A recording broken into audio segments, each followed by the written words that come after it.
G'day everyone, welcome back to Nat's Knackers Yard. This will be my Knackers Yard. I've got over my excitement about getting my ER6N back on the road. I have done a running video. I can't remember if I intend to upload it before this or after this, but spoiler alert, the fan didn't work. So when I got to work it was all boiling over. I fixed it at work. I think it was just a dodgy connection. I did panic that I had forgotten to, or had either broken the thermostat while I was pissing around with the radiator, or I'd been really stupid and forgot to plug the fan in. I didn't. It was just a dirty connection. But anyway, that's all sorted. So ER6N done, and I'll ride it around. The baffle has arrived. I have installed it. I'll do a test of that probably as a short, frankly, because it's not worth chucking on a video or losing it. I'm not going to do it now because it is currently 8:30 on a Saturday morning. That's a little bit rude even for me. My neighbours hate me enough. Speaking of neighbours hating me, today we're going to be looking, I'm going to be playing with the VT750 that I now have a name, and I didn't do a poll or anything like that, and it's an entirely personal one, and his name is Daryl, and that's Daryl, basically named after the Walking Dead Norman Reedus character in The Walking Dead, because it reminds me of the bikes that you see him riding in the series. Weird interlude, my wife used to work with Andrew Lincoln's brother in a school a few years ago. He was a teacher, I don't know if he still is. So Andrew Lincoln, brother, I can't remember his first name, but his surname is Clutterbuck. So Andrew Lincoln's real name is Andrew James Clutterbuck. Now, if you want to see the definition of brave, go into teaching with a surname like Clutterbuck, because you can guarantee what all the kids call him. Anyway, let's have a look at the bike. Right, so I'm set up in the garage because I'm expecting some roadworks outside the front over this weekend, and I don't want it to completely ruin my fun. What have I done? From picking it up, it was running really quite cold on the left bank, i.e. the rear bank. Sorry, I'll do a bit of a descriptor anyway. So obviously it's twin exhaust. The high side, the right hand side exhaust goes into the front pot, the left hand side goes into the back pot.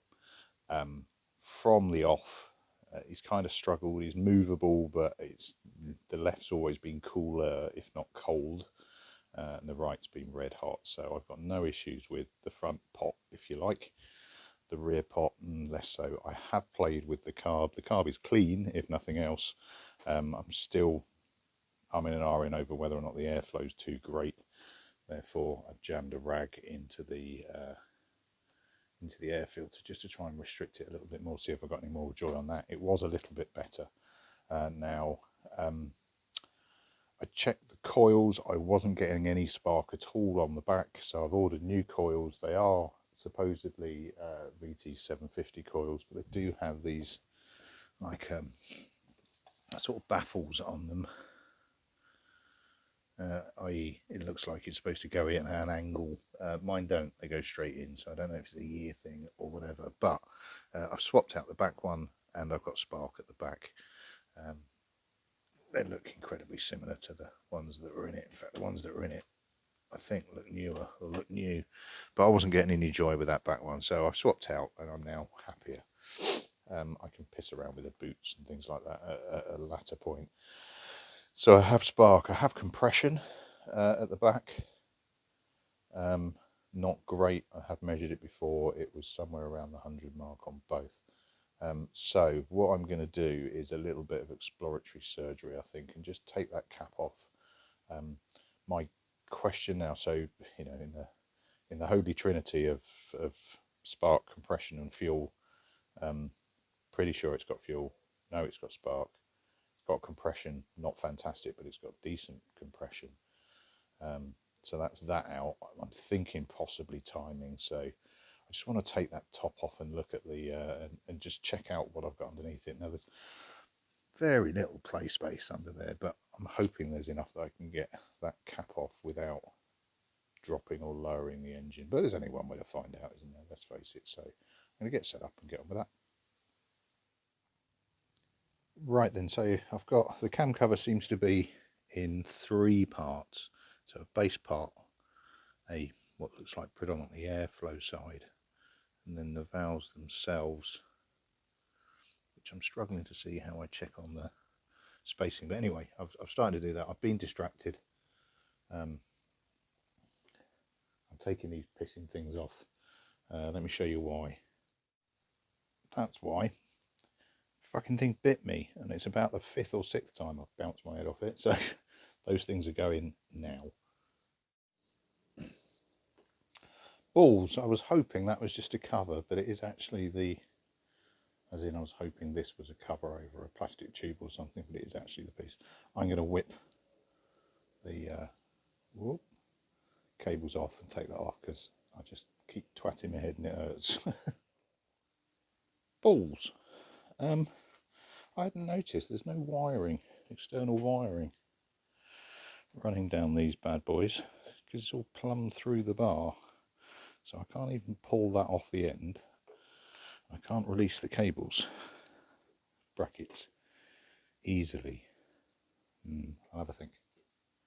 Oh, I'll try and focus first, then I'll have a think. I'm being supervised by the mod. I win, it loses, it's hurt me, it's going to get chucked in a corner and forgotten about for as long as possible.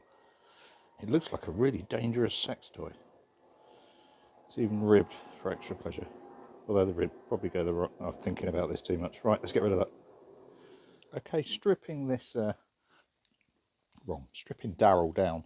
I've come to a bit of an inflection point.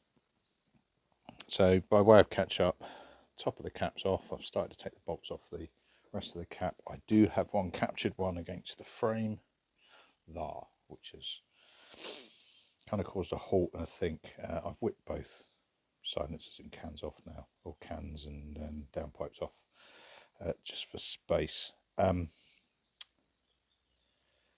Things to think about. One, when I did have it running yesterday, and you may remember from previous one, I thought I had a horrible radiator leak. Actually, it turns out it is the connector, not the radiator. So I might be okay with that radiator, which is good news. And always cling to the good news. Now I think what I need to do is not necessarily drop the engine, but tilt the engine. I can't get that. Well, I can't get to that bolt at the moment to get that cap off, which is irritating. Yeah. Now looking at the engine, I've got split frame, so it looks like it's designed so the engine comes out this way. I don't think I need to drop the engine. I think I need to pivot it a tiny bit to get that bolt out. Now it's whether or not I've got enough slack, if you like, in the swing arm just to drop it forward a few degrees, to pull back a bit, drop forward a few degrees just to be able to get that out. I don't think it's a complete engine out to do that. It's not matched on both sides, so it hasn't got that on the other side. It's just got the 2 bolts there that are loose, that are not all the way in. So to me, it implies it might have been done in the past. I've had a bit of a fucking coolant disaster, so ignore the water everywhere. It is water. So you know they're not fully home. I also lent on the ped. There's no bolts on the back of it, or no nuts on the back of it. That was a surprise, nearly made me fall over. But on the bright side, when I banged my head, it didn't hurt, it just went doing. So that was a good move. Yeah, I think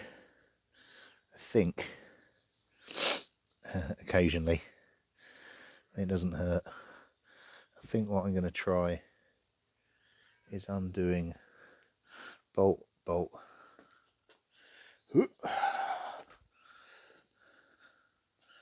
bolts, and see if I can get it to pivot forward. Now obviously I'll get my engine, my jack out to do that, but it won't be right now because I need to go and do kids stuff. But yeah, right, let's see how I get on with that. If I don't get to it, cheers all, thanks for watching. I haven't really achieved very much. If I do, I'll be back shortly. And I'm back already. I think I might have worked out where I've been going wrong with the sparks and why the book doesn't seem to make a lot of sense to me. I've got an 83 bike. I might need a new book. Booker. Oh well, it's increasing my library. Okay, so unusually for me, I'm going to use some strategic patience here. I haven't so far.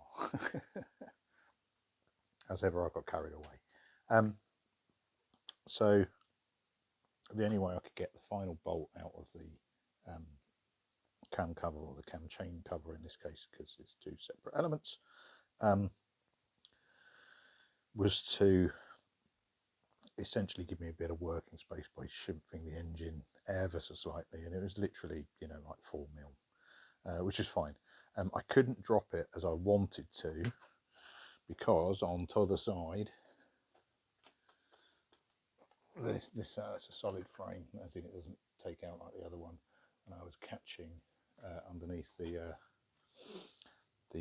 is that stator or clutch on that side? Anyway, that cover, the cover with the gears, with the gear lever on it, anyway, was in the way and wasn't playing. So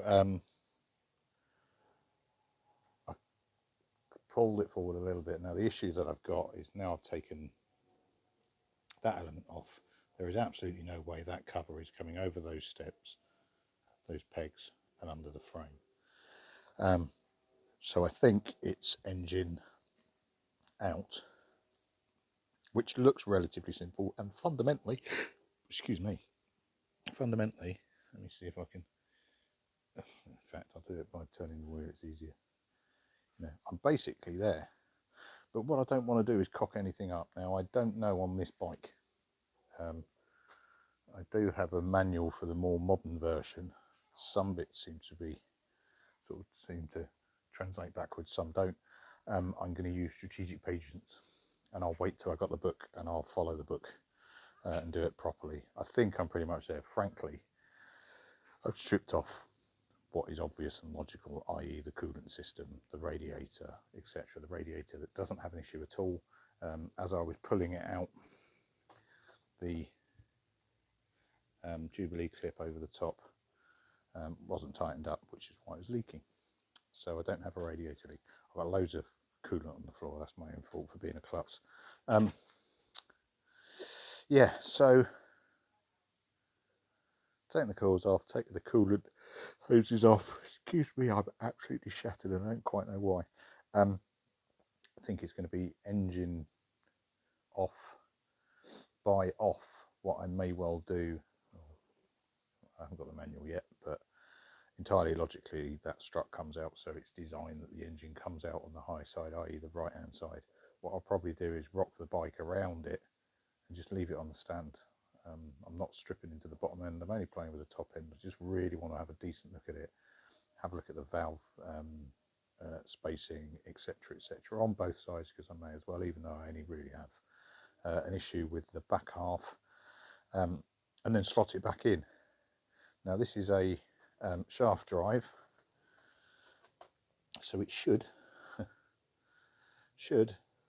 be a slot in, slot out, but I want to wait for the manual before I get too overexcited about it. I've taken the side strut off because I wanted to make a bit more space to get to stuff. It's going to take the lever off to do it. I know I'll have to do that, but I want to wait until I've got sort of time and space. At time of filming, this is Saturday. The London Marathon is tomorrow. I'm on the burbs of London. It's something that we've always said that we wanted to go see at some point, but I've actually got a good mate from work that's doing it this year. So it's a family outing into central London. to see the marathon tomorrow and to cheer on my mate Gillian. So I won't be playing, so there's no push at me to get as far as I possibly can in the limited time that I've got. I'm just going to leave it as is. I've left enough space that I can get my main bike Ivan in and out throughout. I may chuck a sheet, in fact it's probably a very good idea. I'll chuck a bike cover over it just to keep the dust and crap out of the bits and pieces in between. But anyway, bit of a nothing episode update, upload, that's what I was looking for, Maureen. But sometimes you get masses of progress, sometimes you get very little. I've been feeling my way through this as logically as I possibly can, forcing nothing. I've just got to the point where I could probably carry on that process and use logic, but I want the book. If for no other reason, when I put it back together, hopefully with all the pieces in the right place, I need torque settings, I need all that sort of kit and caboodle, rather than just guessing and cocking things up.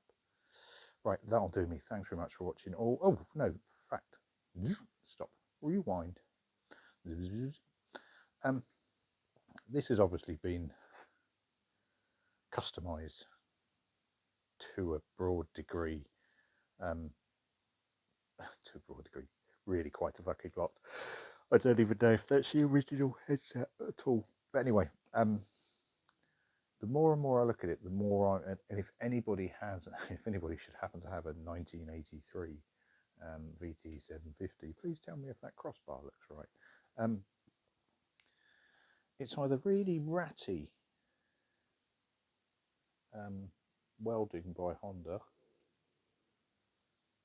or that's a different crossbar made to fit that little peanut tank, which might therefore have an impact on how much space there is under it to do that rear pot. I don't know. I might have a look at the book that I've got, but I need to order a 1983 one before next weekend, so that I can actually try and make some progress. Always difficult on a modified bike because there is no manual, but for this element I want to get it to spec with bunny ears. A little bit late for Easter. Right, that'll do me for another one. Cheers all, thanks for watching, thanks for subscribing. Any suggestions, please feel free. Always ready for new ideas. Cheers all, and I'll catch you later. Ta-da.